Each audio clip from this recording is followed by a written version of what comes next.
அயனாவரம் ரயில் பெட்டி தொழிற்சாலை பகுதியில் உள்ள ஐசிஎஃப் பள்ளியில் 50வது ஆண்டு பொன்விழா கொண்டாட்டம் நடந்தது. இவ்விழாவில் பள்ளியில் பணியாற்றி ஓய்வு பெற்ற 54 ஆசிரியர்கள் கலந்து கொண்டனர். இதே பள்ளியில் 30 ஆண்டுகளுக்கு முன்னர் பயின்ற பழைய மாணவர்கள் சந்திப்பு நிகழ்ச்சியும் நடந்தது. பழைய மாணவர்கள் ஒருவரை ஒருவர் சந்தித்து தங்கள் பழைய நினைவுகளை பகிர்ந்து கொண்டனர். தற்போதைய சூழ்நிலை, குடும்ப விவரங்களை கேட்டு தெரிந்து கொண்டனர். தங்களுக்கு கல்வி கற்றுத்தந்த ஆசிரியர்களுக்கு மாணவர்கள் நினைவு பரிசுகளை வழங்கி கௌரவித்தனர்.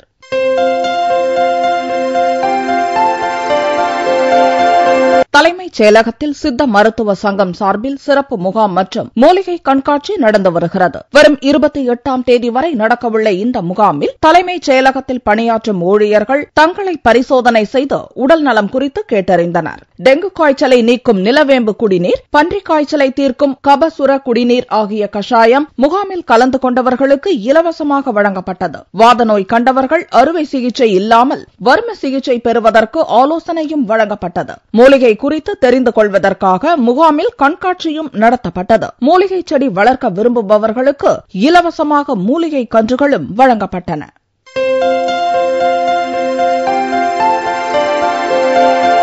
நிகர்நிலை பல்கலைக்கழகங்கள் இடையிலான டேபிள் டென்னிஸ் போட்டி கேளம்பாக்கம் தனியார் மருத்துவக் கல்லூரியில் நடந்தது. தமிழ்நாடு விளையாட்டு மேம்பாட்டுக் கழகம், செட்டிநாடு மருத்துவக் கல்லூரி இணைந்து நடத்திய 2 நாள் போட்டியில் ஆண்கள் பிரிவில் 13 அணிகளும், பெண்கள் பிரிவில் 11 அணிகளும் பங்கேற்றன. ஆண்கள் பிரிவில் சென்னை SRM, ராமச்சந்திரா பல்கலை அணிகள் மோதின. 3-0 என்ற விகிதத்தில் ஆண்கள் பிரிவில் SRM வெற்றி பெற்றது. 3-3 என்ற விகிதத்தில் பெண்கள் பிரிவிலும் SRM அணி சாம்பியன் பட்டம் வென்றது. இப்போட்டியில் வென்றவர்கள் மாநில அளவில் விளையாட தகுதி பெற்றவர்களாவர்.